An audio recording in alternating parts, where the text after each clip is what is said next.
Hello, welcome. My name is Rachel. If you don't know who I am, if you do, welcome back. Thanks for watching. This isn't gonna be like most of my videos. Most of my videos are stupid or I'm trying to be funny just to make people laugh and make people's days better. I haven't made a video in a long time, just because of a bunch of stuff that's happened to me, which is what I'm gonna be talking about in this video. This is going to be one of two videos. This video is going to be my story and what essentially... What was that? Anyway, okay, the first one is going to be my story and what kind of... What is happening? Is that you? What are you doing? Okay. Anyway, that was a cat. But the first video is going to be my story and why I came forward, amongst other things victims of SA have to deal with and go through and feel and experience, just to bring light to the situation and make other people feel less alone if the same thing has happened to them. I don't think I can say the full words of certain things because, like TikTok, you know how you, like, they'll remove your sound and stuff. I don't think I can say it, but YouTube's different. I don't know. If you see me looking down, it's because I wrote, notes that I've thought in my head ever since the assault happened to me. Just things I've experienced because, and I'm really gonna try not to cry. I think I've cried out every tear I could possibly cry for like a year's worth. I just want to start out by saying, and I know this is going to sound terrible, it's just how I feel and how I've always felt. I have always felt that I wasn't put on earth for myself. And I know that sounds bad, but I've always felt like I was put here on earth for other people. Don't ask me why, that's just how I've always felt.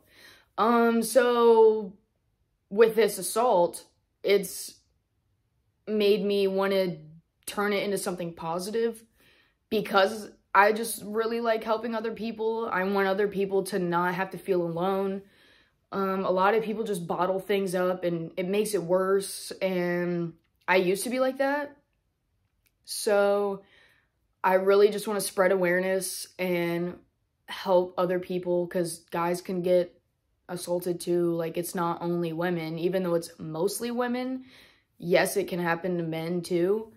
But yeah, if you see me looking down, it's just to read this because I really don't want to miss anything. You know how, like, if you're in a situation, you're like, oh, I would, like, do this and this and this. You don't know what you do unless you're in the situation. Not at all. But to me, if you guys have ever seen the movie Split, that's exactly what I did, essentially. Because I was afraid to show aggression. I didn't know what would happen. But if you've seen the movie Split, I haven't seen it in so long, you just have to see it, but like the main victim, or girl that gets kidnapped, that's essentially how I tried to handle it, and it worked. I got away without the worst happening, but it still wasn't good. Yeah, the second thing I wrote was if the first person would have come forward and said something, or at least just warned someone, I wouldn't be in the situation that I was put in, and I wouldn't have to deal with anything. And by the way, I was friends with the guy who did it, and nobody would have thought ever that he would do anything like that. But it's crazy. It's insane. So, like, I trusted this person. I worked with him. We worked so many hours a week that we didn't have time to hang out with other people. So, like, we were all kind of just would hang out outside of work, you know? And that's just what would happen. So I trusted this person to hang out with them, and then I'm put in this situation. And before anyone tries to say, oh, well, what were you wearing? My work uniform, which was a t-shirt and shorts. So... no. And this is gonna get kind of dark, but I just think that people, in order to open people's eyes and also to help other girls that this has happened to feel less alone, certain things need to be said. So the next, actually, hold up, let me like mark off what I've said, because when this happens to a person, it's insane because no one died, but you go through a grieving process. Like, I'm trying to cry.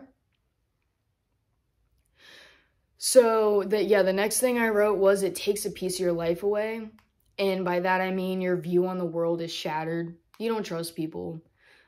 I couldn't even go to, like, the grocery store without, like, having to look behind my back because I thought somebody was going to hurt me. I had to put pepper spray on my keys. I installed cameras in my house. I have, like, a door stopper thing to, like, just to make me feel better. Like, there's cameras, and I just took every measure just to make sure that, like, I mentally felt safe, you know? Which is terrible because it's like, I could never relax being a survivor, because people would tell me that, oh, you're a survivor, all this stuff. And in my head, I'm like, I wasn't gonna die. What? Like, I knew I wasn't gonna die. Like, why are you calling me? It's like, what? That rubbed me the wrong way until I realized that, like, a piece of you does kind of feel like it dies. Like I said, you go through a grieving process, but it's within yourself. Like, you feel guilty, you feel shameful of yourself, and then your perception of life gets destroyed, and just you don't feel like the same person anymore, and you just kind of feel like you lost yourself. But this is also going to be dark, but going on with the survivor thing, being a survivor doesn't just mean that you got away. It also means surviving thoughts that you're going to get too, because they're not fun, and they're really dangerous thoughts, and it's not good. And some people might say I'm being dramatic, but if you've never experienced this, you don't have an opinion. I'm sorry, but, like, unless you have been SA'd before, you don't have an opinion. And I was told, I wasn't told. One of my friends was told by someone, you know Rachel, she's always blowing things out of proportion. Some things, I'm Italian, I'm expressive, you know? But, like, why would I blow something out of proportion that's a very serious situation that turned legal? I'm not gonna blow something out of proportion or lie about something legal. I'm scared to get in trouble, you know? So I'm like, I'm just gonna make sure that, like, everything I say is the truth because I overthink everything, you know? So, yeah, that kind of got off topic, but yeah, there's that. Another part of me felt better off dead. There were a handful of times, mostly when I was driving, where I couldn't handle the feelings of everything. It was too much. This one situation affected my whole life, flipped my whole life upside down. And there were certain times where I was like, yeah, I might as well, you know? Even though I knew I'd never act on it, but, like, the feelings were so powerful that they were really scary. That is another thing that a survivor has to deal with when you get assaulted. And I'm lucky I wasn't actually the R word, but it was scary. But I could not imagine actually getting fully, like, you know, because that is just such a terrible, and some girls were by the same guy that did it to me. But luckily, I was able to get away from the situation before anything went down that dark road, you know? I also wrote a note that I wanted to make clear for other girls going through this that feel guilty. It's not your fault, and it never will be your fault. And you shouldn't feel stupid for being able to hang out with someone. That's not your problem. That's their problem. And maybe people say you're naive. I felt like that. I was like, oh, whatever, like, blah, blah, blah. But then I thought about it, and I was like, what, so girls just can't ever hang out with a guy friend again? We shouldn't be able to trust anyone again? And it's just like this crazy wormhole that your brain has to go through. But it is not ever your fault. Ever.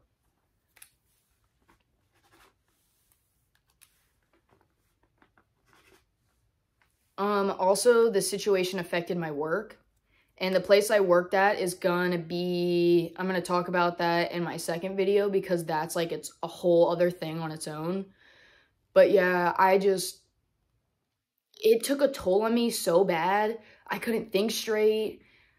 And I got like physical symptoms of so much stuff that I'll go into later because that's like farther down on my list. But yeah, it's just, it wasn't good. It just affected every aspect of my life in such a negative way, and it just was terrible. So I thought about this too, but the Me Too movement never made sense to me before this happened because I was like, why would girls wait years to say something?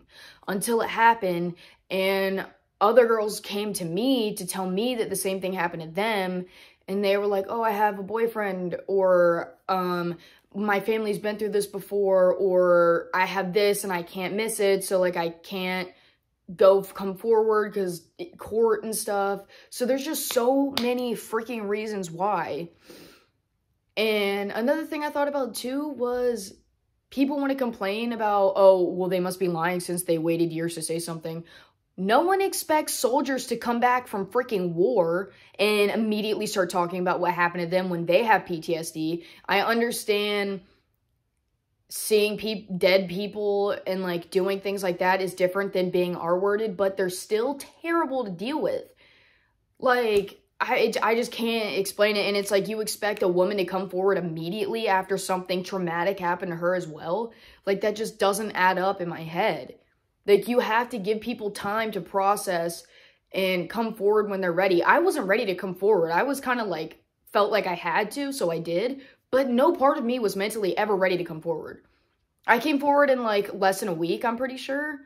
I was not ready. But I did it anyway because I felt like I had to and to protect other girls from this happening.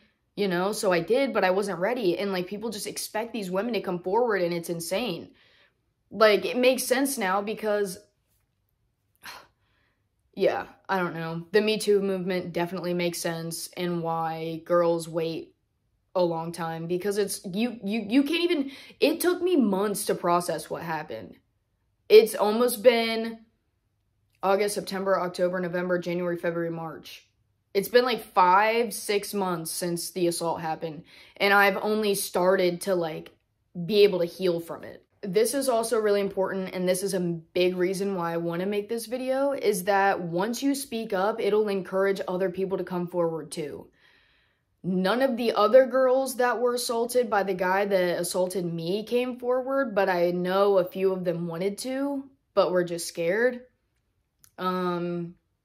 Which, I'm not mad at them for that. It's hard. It's really, really hard. But if you speak up, it could, A, prevent it from happening to somebody else because they're aware now, and 2, it'll literally give other people courage to come forward too, you know, which is important because no one that does this should be able to be free walking on the street to hurt other people. The next thing I wrote was that some people won't believe you because the person that did it never would seem like they would. Which is the kicker, duh. Duh. If you're gonna run around assaulting people, R-wording people, essaying people, obviously, you're not gonna want to act like you do that. What? So yeah, it's all like a mind game, and it's crazy. It's so crazy. Because like I had someone bring it up to me when I was still working at this place, and he basically didn't believe me. Which I don't need anybody to believe me except for the police. And I had text proof that something went down. But, like, you know, I was like, I don't need you believing me. This is what happened if you don't believe me, whatever. And he was like, like, he'd never do that. Yeah, no shit. Why would you want to be suspect? Duh. Speaking of how he didn't believe me, so many more people supported me. Like, through this whole process, I couldn't be more grateful for the amount of support. Like, people that I haven't talked to in a while have, like, messaged me and said things to me, and it honestly makes me feel so great. Because I'm like, I came forward to spread awareness for this situation, and people are listening, and it feels awesome. And hope that the more people it reaches, that the more courage it gives to more girls, you know? So it just feels really good. I've had an overwhelming amount of support throughout this whole situation. When it happened to me, I felt like I was the only one that it had happened to until I said something, and then so many other girls came forward and were like, this happened to me, me too, me too, me too. And then that's when I was like, dang, the Me Too movement makes sense. And I'm really trying not to cry again because it's so terrible how many girls that this happens to. And it's just so terrible. And I'm sorry if this video doesn't make sense or if it sounds like I'm rambling. It's just really hard for me to talk about this, even though I'm trying so hard to make a good video. I wrote everything out. I took notes. I'm sorry if this sounds like I'm going back and forth, but I'm trying really hard. It's just a lot for me to make this. This affected me mentally and physically because I felt like I needed to go to like a crazy house. I don't want to say crazy house. I really felt like I needed to be taken somewhere because of how I felt. I had never experienced just literally not being able to handle everything anymore, which usually I'm pretty good at keeping myself calm, thinking about my next move, what I want to do to handle the situation. But this, it was just too much. It was so much. And I had 2 other major things happen around the same time. Like my grandpa died, something else happened I don't really want to talk about, and then this happened, and it was just too much. It was too much for me. And then like all of that combined and the aftermath of being a victim of everything, it just was way too much. Like, there were a few days where I wouldn't even be crying, but I would just permanently have like tears like in my eyes. Like no amount of blinking could get it out. They were just like stuck there. I would get headaches, my eyes would hurt. My body felt numb. I literally lost motivation, interest in things. I didn't feel like myself at all. I think, did I say tunnel vision already? Like, it always felt like I was gonna pass out. Like, it was just crazy. But I felt so stressed. I really felt like I was depressed. And I was so anxious all the time. Yeah. And then it just is kind of sad because I would always think about, like, my child self. And I just kind of wanted to, like, give her a hug. Because I'm like, you never know what situations you're going to be put through. And it's just, like, imagining yourself as a kid. I just wanted to, like, protect her. And I just feel like I let her down in a way.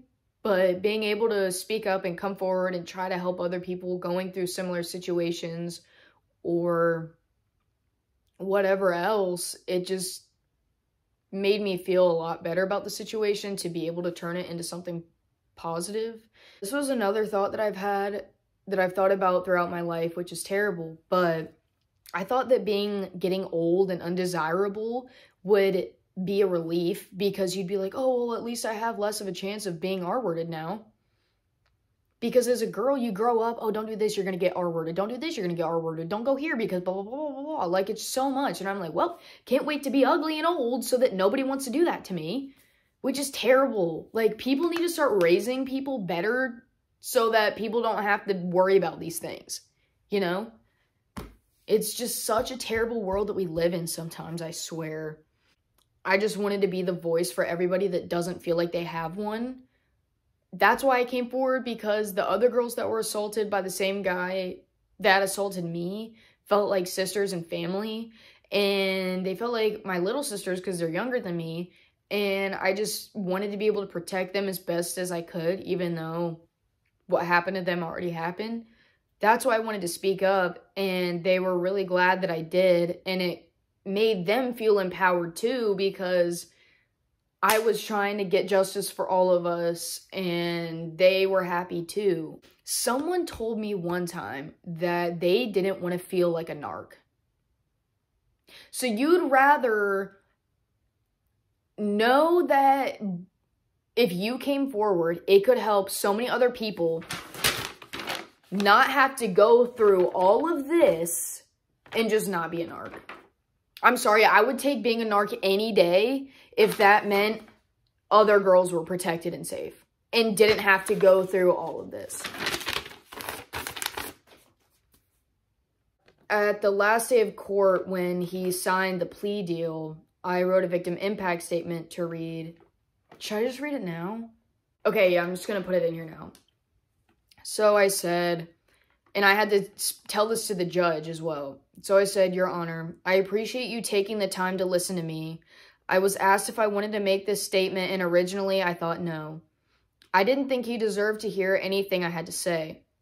Then I thought about all of his other victims who, at the moment, are too afraid to come forward with their experiences with this person.